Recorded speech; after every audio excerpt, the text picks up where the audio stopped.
Yo, para to sa mga tunay na nagmamahal sa bayan at sa mga nakatago sa dilim. Gisingin na natin sila.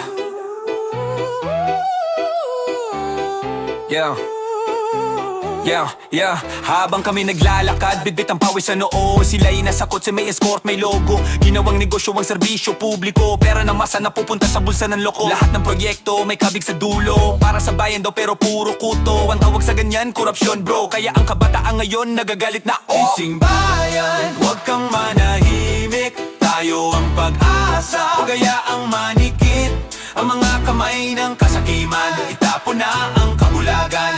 Gising bayan, huwag magpaapi. Ang liwanag na sa pagkakampi. Bumangon ka, Pilipino. Bumangon ka, Pilipino. Bumangon ka, Pilipino. Para sa toto.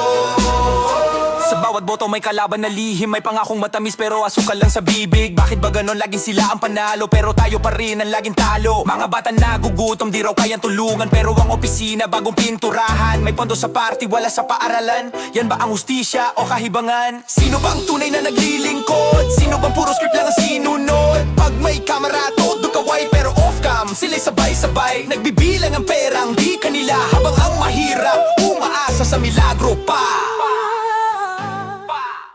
Gising bayan, huwag kang manahimik. Ang kinabukasan, huwag nating ipagpalit. Ang mga kurap nasa itaas, pero tayo ang tunay na lakas. Gising bayan, huwag magpaapi. Ang pagbago nasa ating pagkampi. Bumangon ka, Pilipino. Mangon ka, Pilipino. Mangon ka, Pilipino. Para sa toto.